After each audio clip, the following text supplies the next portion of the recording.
Maka di sini meminjamkan saudara kita daripada kita berinfak.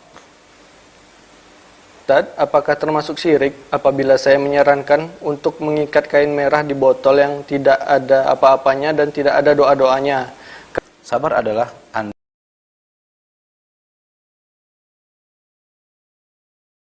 Begini Ustaz, saya mau nanya. Saya kan berniat berinfak, ya, tetapi ada tetangga dan saudara yang meminjam uang tersebut. ya, Tetangga dan saudara saya itu banyak sekali hutangnya atau ikut arisan. ya, Sudah saya pinjami kan Ustaz, ya. namun setiap bulan selalu pinjam uang terus. Sedangkan kami kan berniat mau berinfak, jadi nggak ada peluang untuk berinfak gitu. Jadi mana dulu Ustaz yang harus kami utamakan? Baik. Sedangkan mereka selalu pinjam uang itu karena banyak utangnya. Baik. Itu aja Ustaz, makasih.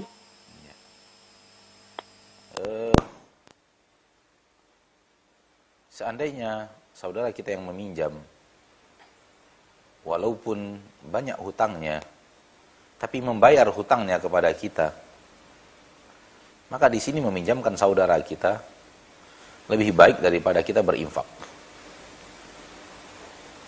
Kenapa? Karena kalau kita berinfak, pahalanya untuk kita sendiri dan orang lain tidak terbantu. Adapun kalau kita pinjamkan saudara kita, misalnya kita berinfak ke masjid, berinfak ke pesantren, maka pahalanya untuk diri kita sendiri. Orang lain tidak mendapatkan bantuan. Sementara kalau kita pinjamkan kepada saudara kita, pertama, kita mendapatkan pahala dari meminjamkan. Yang kedua, orang lain diringankan bebannya dengan pinjaman kita. Dan ibadah yang naf'uhu muta'addin ilal ghair, muqaddamun ala ghairi. Ibadah yang manfaatnya bisa dirasakan oleh orang lain, lebih diutamakan daripada ibadah yang hanya manfaatnya hanya untuk orang yang melakukannya saja. Orang lain tidak mendapatkan manfaat. Ini yang pertama. Adapun yang kedua, ketika kita meminjamkan harta kita kepada saudara kita, kita sedang melakukan hubungan silaturahim, hubungan bertetangga. Yang ketiga, ketika kita meminjamkan kepada saudara kita atau tetangga kita sejumlah uang, maka kita mendapatkan pahala bagaikan berinfak setengah daripada pinjaman itu.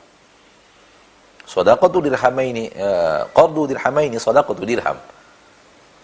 Meminjamkan 2 dinar sama dengan bersedekah 1 dirham. Maka sesungguhnya kita juga mendapatkan pahala sedekah, pahala infak. Wallahu taala ala wa alam bisawab. Adapun kalau kita pinjamkan kemudian dia tidak bayar sehingga membuat kita tidak ikhlas, maka mungkin diinfakkan lebih baik karena membuat amal kita cacat dan keikhlasan kita hilang dengan kebiasaan mereka tidak membayar hutang. Semoga tidak demikian. Wallahu taala ala wa alam. Nah, syukran Ustaz atas jawabannya, jazakallahu khairan. Semoga bisa dimengerti untuk ibu tadi dari Sia yang bertanya. Baik, selanjutnya kita terima kembali penelpon yang sudah masuk. Halo, selanjutnya kita bacakan kembali pertanyaan yang masuk melalui WhatsApp. Ini ada saudara kita dari Papua, Ustaz. Assalamualaikum, Ustaz. Waalaikumsalam warahmatullahi wabarakatuh. Saya dari Romi di Papua, mau bertanya. Saya pernah menyarankan kepada orang untuk menggantungkan atau mengikat kain merah pakai botol di atas pintu rumahnya, supaya tidak ganggu sama orang-orang yang nakal dan mabuk-mabuk di sekitar rumahnya. Dan rumahnya juga sering dilempari batu dan pintunya ditendang-tendang dan mau mencuri juga. Yang mau saya tanyakan Ustadz, apakah termasuk syirik apabila saya menyarankan untuk mengikat kain merah di botol yang tidak ada apa-apanya dan tidak ada doa-doanya? Karena orang-orang yang di Papua yang saya dengar kata-katanya takut sama kain merah, Ustadz. Wallahu ta'ala alam. Takut kepada kain merah rasanya suatu alasan yang sangat aneh. Manusia takut kepada kain berwarna merah. Rasanya sangat aneh. Ya.